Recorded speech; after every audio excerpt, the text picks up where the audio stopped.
Baseball cards have been around forever. At least it feels that way. But where did they come from? When did the first piece of cardboard get a tiny picture of a ball player printed onto it? And why does it still resonate, even today? To find out, we'll look at a number of the earliest cards ever created. We'll uncover the tragic story behind baseball's first hero, and we'll go all the way back to the game's idyllic past to discover the origins and the motivations behind over a century's worth of baseball cards. What's up, everybody? Alex here with a piping hot cup of coffee. This is an ongoing series that uses vintage baseball cards to explore baseball history. You know, it's easy to take all this cardboard for granted, but like anything that has staying power, baseball cards have an origin story worth looking into. And what I found beyond the facts and bits of trivia was something reassuring and very human that has endured. But first, one thing I've always wanted to do was visit one of the birthplaces of baseball, the Elysian fields of Hoboken, New Jersey. Of course, thanks to the cruelty of time and inevitable change, there's very little left to see of those magical ball fields. So today, we'll have to do the next best thing and do a bit of time traveling with the help of some newfangled technology and just a pinch of our collective imagination. Let's go. So it's the middle of the 19th century, and you're a New Yorker looking for relief from the blistering hot summer sun. For a few cents, you can hop a ferry ride across the Hudson River from Manhattan to Hoboken, New Jersey, to the Elysian Fields, a public park designed and operated by John Stevens and his family on a 700-acre estate. With as many as 20,000 visitors coming to the pleasure grounds every weekend, it's the Disneyland of its day. After arriving at the dock, you encounter a mile-long shady path that is part of a scenic river walk. Then, on a short walk up to the colonnade, later known as McCarty's Hotel, where ball players gather for meals and adult beverages. Among the first attractions is a circular railway, which features a 3-carriage train pulled by a steam locomotive, the first of its kind, which Stevens himself designed and manufactured. Later, there would be a human-powered narrow-gauge track, with the passengers turning a hand crank to propel themselves around the circuit. Near McCarty's Hotel, the Stevens family carved out an old iron mine, framed it with a Gothic-style archway, and named it Sybil's Cave, a faux grotto where visitors purchase water that they are told has therapeutic properties drawn from a spring in the cave.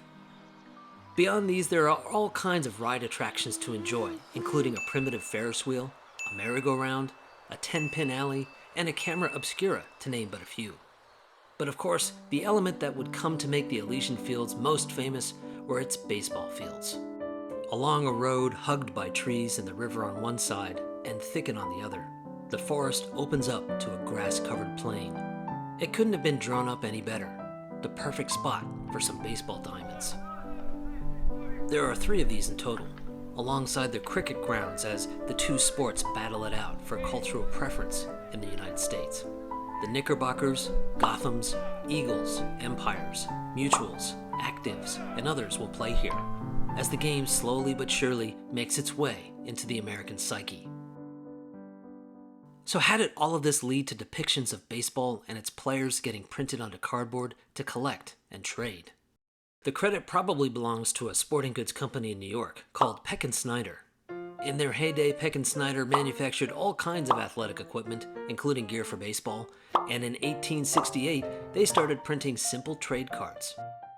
The cards themselves served as an advertisement for the company, with a picture of the Brooklyn Atlantic's baseball team and the players' names on the front, and the Peck & Snyder company info on the back.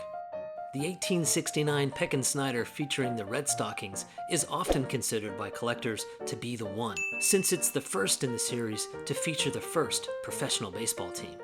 After these, the company would release more team cards, including the Chicago White Stockings, New York Mutuals, and Philadelphia Athletics. The company would eventually be bought out by Spalding in 1894, but not before making their mark on baseball card history.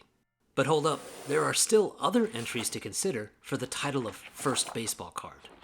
For example, this set of cards features the 1866 Lansingburg Unions, later known as the Troy Haymakers, a New York ball club that participated in the very first pennant race of 1869 and would later join the first professional league. These are known as carte de visite, or CDV cards, a studio photograph affixed to a card stock and handed out as a calling card. But can we go even further back than this? Part of the answer involves the tragic story of Jim Creighton, baseball's first star. When baseball began, pitchers would generally take a few steps towards the batter and deliver a straightforward pitch with an underhanded delivery. Run totals were high as contact was plentiful. Pitching was just a way to get the ball in play. Jim Creighton changed all that. Like modern pitchers, Creighton would often take a single stride. His pitches had movement. They were deceptive, what some called a twist or a break. Batters started letting Creighton pitches go by, waiting for the one they could handle, eventually leading to a need for balls and strikes to be called. Simply put, Creighton helped transform the game from a high-scoring hitting contest into a complex duel between pitchers and batters. Then suddenly, tragedy struck. Creighton became ill during a game in October of 1862 and died only 4 days later. At first, stories rose that he had suffered a fatal physical injury during his final game. What really happened was a strangulated intestine caused by a hernia, a largely untreatable condition at the time. Which leads to an interesting piece of baseball card history. After his death, a carte de visite was made that featured a photograph of Creighton on the front. This was sold to the public as a keepsake of baseball's first star, and is considered by some to in fact be the first baseball card. But there may be a card even older than Jim Creighton's carte de visite, and it takes us back to those picturesque pleasure grounds in 19th century Hoboken. Thanks to some sleuthing by Major League Baseball historian John Thorne, this card, known as the Magnolia ticket, is identified as depicting the colonnade, which later became McCartney's Hotel of the Elysian Fields, with a game taking place between the Knickerbockers and the Gothams.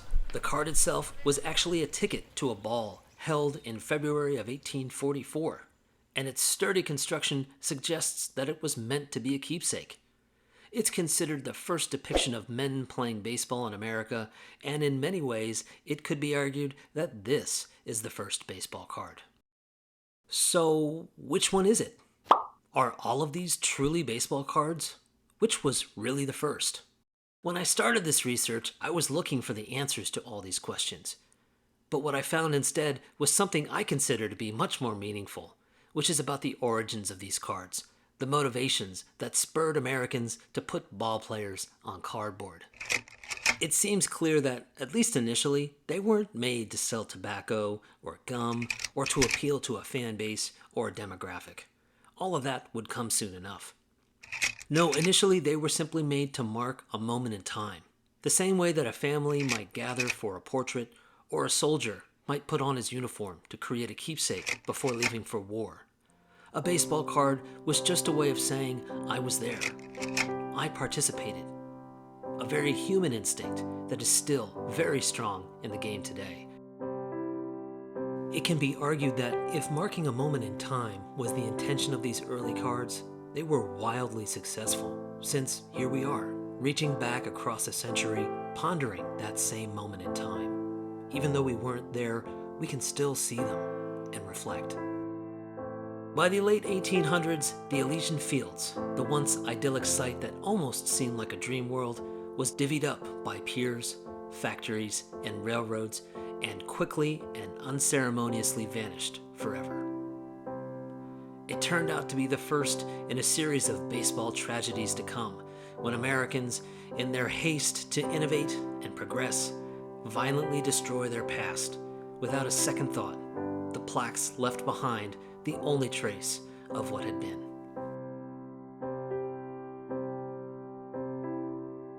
And so what remains? What we have are the stories, passed down from one generation to the next, some of them legendary tall tales, some of them very much real, all of them meaningful and important. And we have the images, the illustrations, the photographs, some of them stamped forever onto cardboard, to collect, to talk about, to cherish, and to pass on. Before we wrap up, I would be remiss not to show some of the original illustrations that inspired the Elysian Fields portion of this video, many of them considered to be the very first to ever depict the game of baseball. I'd also like to share the resources used in my research. The books and links are available in the description below. Thanks for checking out this video, guys, and if you enjoyed this journey, check out more from the series. You'll find a link in the description below.